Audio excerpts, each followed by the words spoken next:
Hello, students of Johnson University's Foundations in Theology class. This is your instructor, Dr. David Russell Mosley. So I'm nearly done grading your papers on sin. And I just wanted to address a couple of things that I saw coming up a lot in these papers. The first is, and I can't stress enough, watch my writing tips video, read my writing tips in the syllabus, please, because, like I said, I like giving good grades, I really do, but it's hard to do when you're not structuring your papers correctly or when you're not following all the directions. So if I'm talking about things like total depravity, Pelagianism, and semi-Pelagianism, and you didn't talk about those in your paper, that's a problem.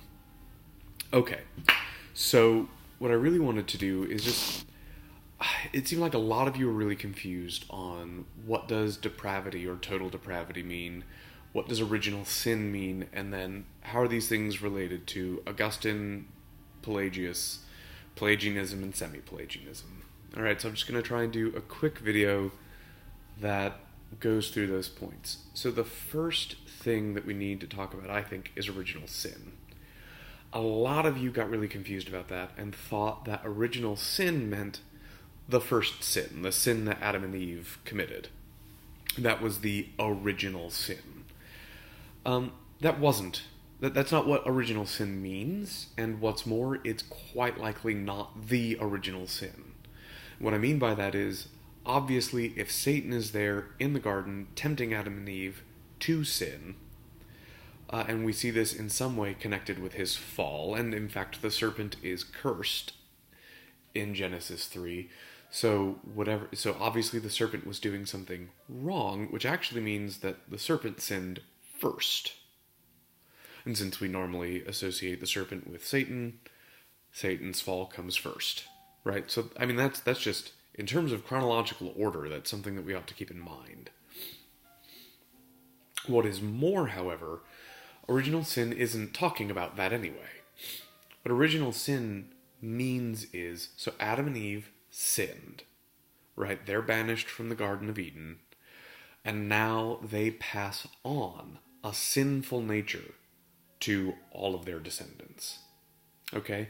That's what original sin means. And that's all that original sin means. It doesn't necessarily mean total depravity. It doesn't necessarily mean partial depravity or anything. All it means is that because of the sin of Adam and Eve, all people are now born sinners. Right? All people are born in need of grace. There is no one who exists, with the exception of Jesus, who is not in need of God's grace. That's what original sin means. Okay. Total depravity. So total depravity is not... Some of you seem to think that it just meant we're so depraved that we just can't do anything. That we can do nothing good. The end. But that's not the end. So total depravity means that everything about us is broken. In fact, it's so broken that we can't even want to be fixed. We are so sinful, we're so in need of God's grace, that we can't even want God's grace. Okay, that's what total depravity means, is we can't even want God's grace. But obviously, as some of you pointed out, the Bible says, that there are some people who have wanted God's grace. There are these people that we call Christians. How does that happen? Well, according to total depravity, that happens because God has chosen those people to receive his grace. And the people who don't receive God's grace, normally, this is construed as, were not chosen by God to receive his grace. This whole thing, total depravity as an idea, some of you mentioned TULIP, which is an acronym for the 5 points of Calvinism. I don't think I can remember them all. Let's see if I can. total depravity, unconditional grace. I never remember what the L is. No, unconditional something. Anyway, it really doesn't matter. I mean, it does if you want to know more about Calvinism, but it doesn't matter for right now.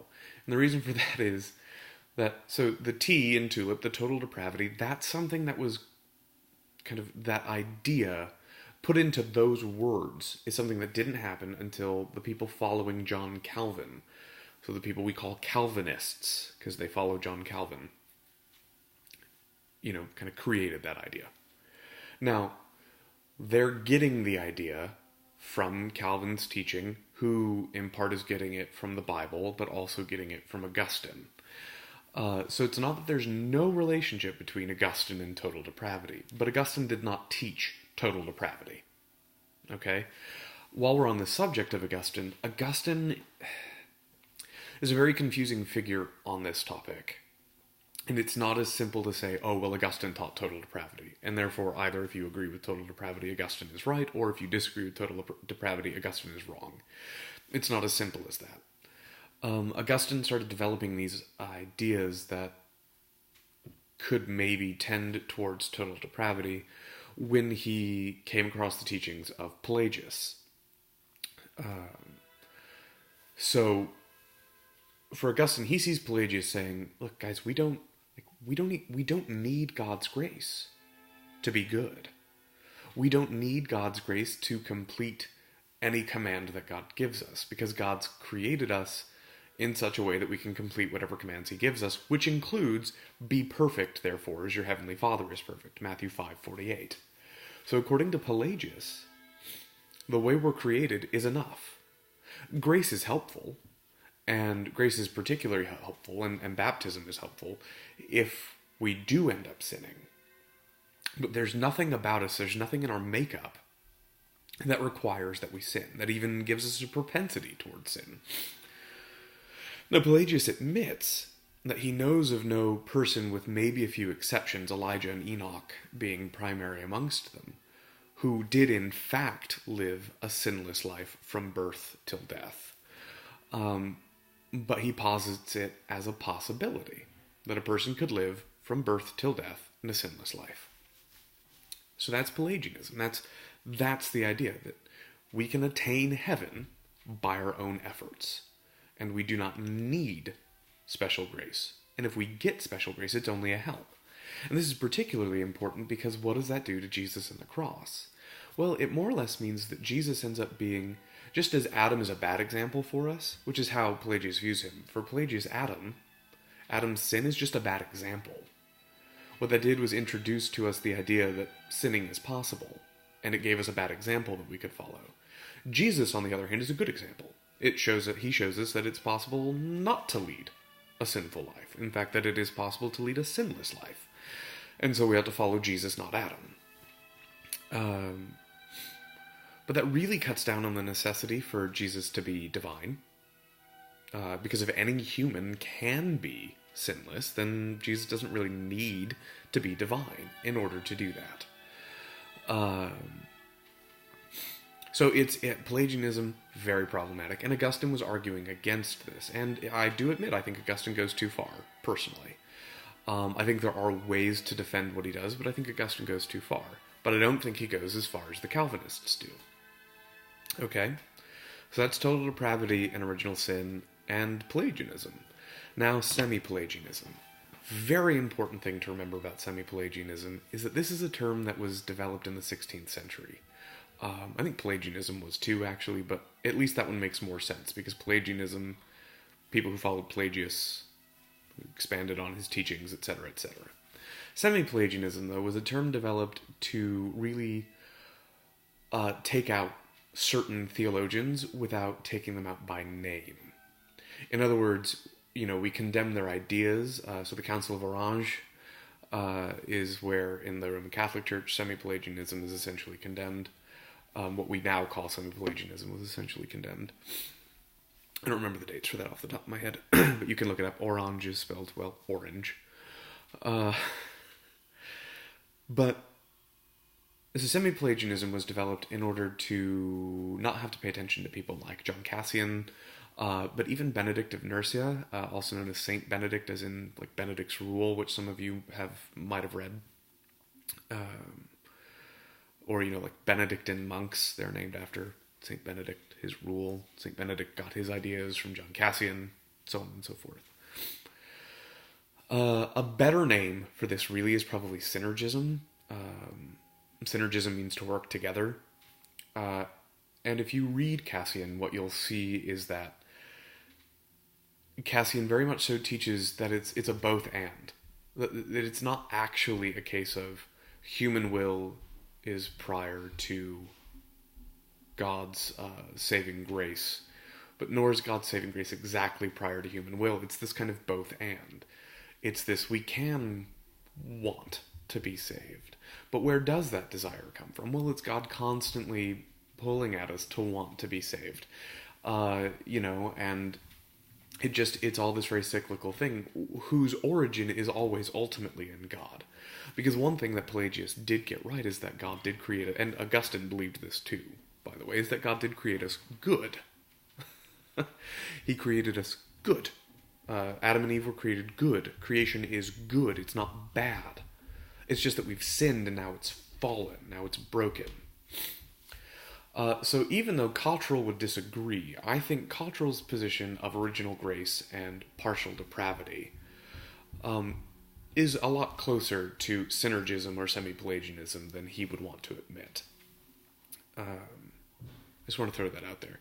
Last thing I want to mention is a lot of you took issue with words like predestination and elect as they're used by Calvinists and so on. But it is always very important to remember that those words are in the Bible. Read Romans and you'll see references to foreordination, predestination, the elect. We have to deal with that kind of stuff. So you have to remember that stuff's in the Bible.